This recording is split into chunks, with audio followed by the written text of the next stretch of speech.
Pinakuluan nga pala ni Papa itong pata. Nilagyan pala niya ng mga ricados tulad ng bawang, luya, sibuyas, paminta, daw ng laurel at asin. Maghihintay pala tayo ng 3 to 4 hours no bago natin siya iprito, kaya tamang hintay muna tayo dito sa gilid. So guys, after natin pakuluan ng mga 3 hours, ipiprito na natin siya, no? Ayan.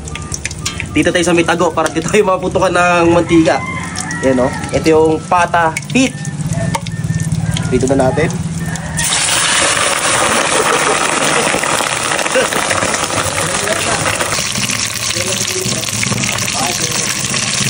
Balik na natin guys.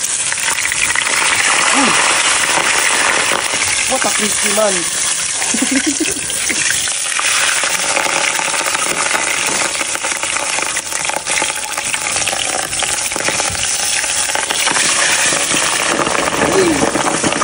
Hindi na nga hihinto. Hindi na nga hihinto. Tama ba liris ko na yan doon?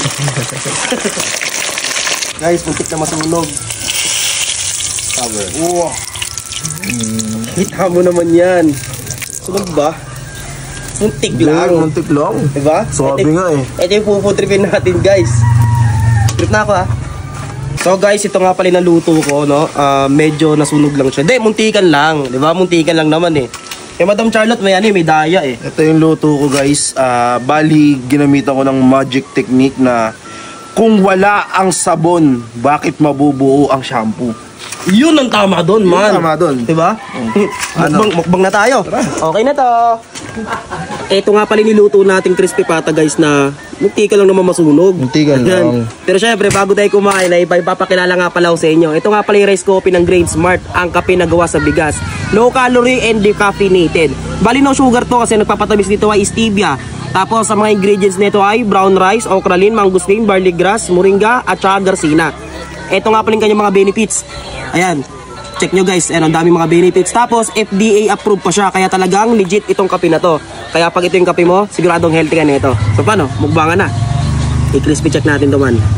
Crispy check. Uy. Konting crispy ah. Lumig man, lumig. Oo. Ayan. Sausaw natin dito.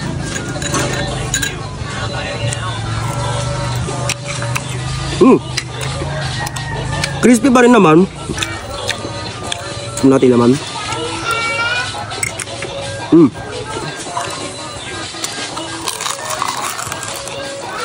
Sheesh.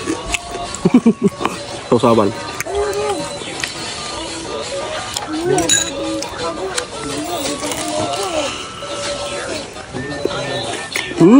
Okay ito guys oh. Leon extra strong beer na lang ang kulang man. Diba? Sausaw natin dito sa sausawan na may toyo, kalamansi, tsaka sili. Diba? Sandok tayo kanin. You know? Madam Charlotte, ang ganda ng pagkaluto eh. Pero okay naman to, no? Okay yan, tol. Kung may Madam Charlotte kasi, pro chef yung gumanap. Ganon na. Ganon, man. Siyempre, ako na nagluto, nakita mo, nasunog agad eh. Kaya pinantayan mo eh. Diba? Sausaw natin dito.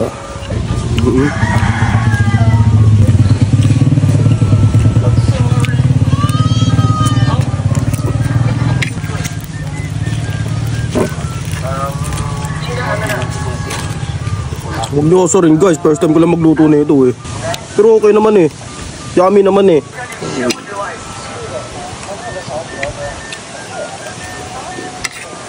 Timba na to.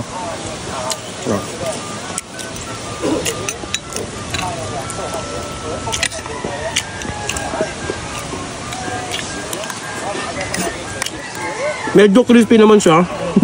Okay na rin. Okay na rin. Pero kung ibibenta ko to, baka mag-away pa kami ng customer eh.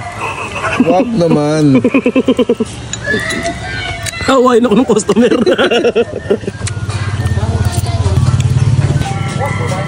You know?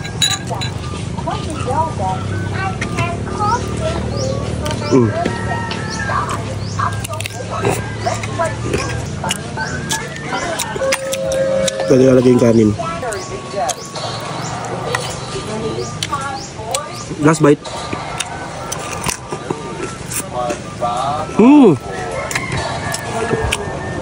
Medyo crispy, medyo malambot, medyo masarap.